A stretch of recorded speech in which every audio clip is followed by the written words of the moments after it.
Permisi ya Mbak. Halo pemirsa, bertemu lagi dengan saya Shafinaz Nachiar. Pemirsa, di tengah ramainya isu geopolitik global, harga sektor energi khususnya batu bara terus melonjak naik. Saya jadi penasaran kira-kira apa ya yang mendasari kenaikan harga ini?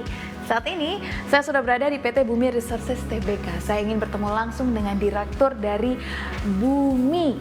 Kira-kira apa ya alasannya? Yuk. Di sini nih udah ada direktur dari Bumi Resources. Mau langsung sapa. Hello sir. Oh, hi. Hi, I'm Shafinaz. Nice to meet you. Nice to meet you. I read a lot about you, and I know that you've been in this industry for almost 2 decades. I think I would be in Bumi since December 2006. So yeah, it does make it about 16, 17 years. Yeah, so it's been a long journey in this in Bumi Resources. How do you see this industry? Well, I see this as still with presenting potential. Mm-hmm. I think it's a much misunderstood industry. Mm-hmm. And I think it's powering the world. It's very difficult to do without coal. Mm-hmm. And we know from experience how to produce coal. Mm-hmm. We have quality assets. We have learned from the pedigreed predecessors of our 2 assets, yeah, which were multinationals. We've grown our business organically by 4 or 5 times.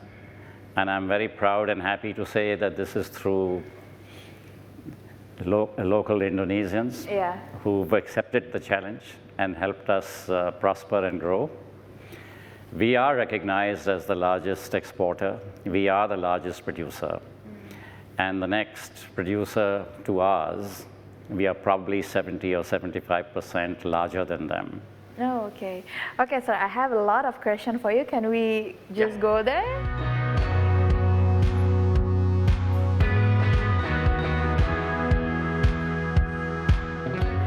Sir, I would like to know what makes you stay or stuck in this industry for too long? What makes you personally love this industry?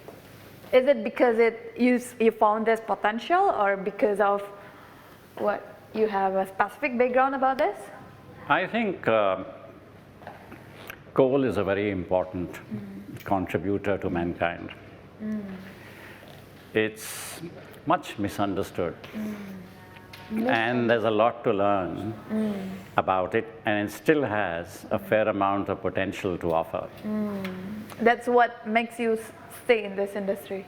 It's the people, it is the company, it is the challenge, it is the independence, it is the depth of knowledge that's been acquired, and I think I've been able to use my previous experience to advantage and learn and grow personally as an individual in this company.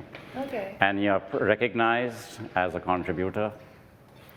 And my driving force really is that it presents a challenge. Okay. And in a company like Bumi, it's very difficult to duplicate a challenge that presents itself in Bumi in any other place. Yeah. Have you went through the toughest time? We've been through difficult times. I think really in 2008, when we had grown significantly, and coal had become the darling of the international community, and Bumi was the one where from a share price of 600 when I joined rupiah, it went up to 8,500 in a matter of 18 months. That was a hard time. It was a very enjoyable time, but challenging, yeah, and very demanding. But then came the subprime crisis where everything crashed. Okay. When everything crashed, that is the time that we had to pick ourselves up and restructure. Okay. So the process of 2008 and 9 was a restructuring process where we got in new partners. We had China Investment Corporation that came in, that presented opportunity. Thereafter, we had the British group, the Rothschild, investor and who took a position in Bumi. And we set up a company in the UK in collaboration with him. Unfortunately, that partnership did not work. And thereafter, 2015 and 16, the coal sector collapsed. Like I mentioned, the coal price went down to $48. It became difficult to survive, and we had debt because we had invested to grow. Okay. So what did you do to solve that problem? We restructured, and we were in constant touch with the investment community, with the market, and with the support of stakeholders, we have been able to survive. We've been able to do a restructuring, and right now, as you can see, from years and years of challenge and even losses, we have now turned the corner and are profitable last year. And we should be far more this year. And we like contributing to the national economy, being part of a strategic effort and direction. And we are well known in the export world and by the investment community. Sir, how do you see the next 5 years for this industry, generally? I see them as attractive and robust. We have to manage public opinion. There are impressions that coal is dirty and climate change is assuming importance. I think the Ukraine-Russia conflict has led to a situation where there is a developing economic crisis.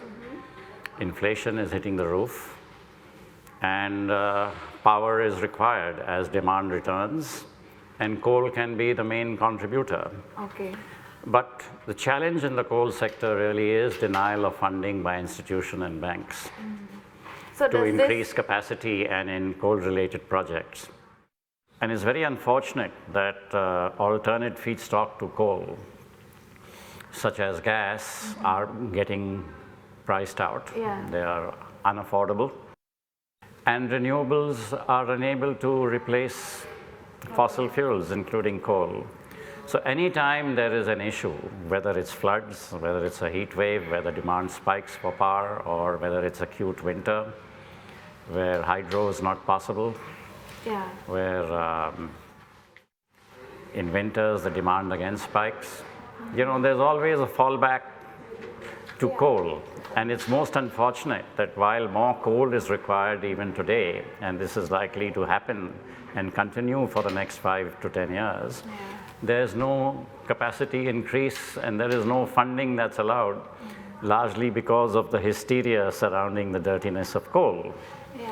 And my thinking is, and this is what I have been informing the group and to investors, basically is that you've got to look at how can you prolong the life of coal, because that is what the world needs. And to do that, you've got to look at and invest in new technologies, such as carbon capture, utilization and storage, which is being practiced in Japan, removing impurities, burning coal cleaner. Now, those are the kinds of technologies that our country needs to look at, and companies like ours are already looking into it. So from your perspective, this industry is still promising for the next 5 years? I feel that there is actually no alternative.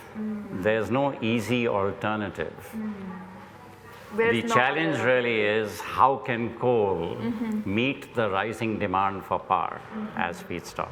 Okay, sir, I still have a bunch of questions that I would like to discuss with you. Can we move to that room?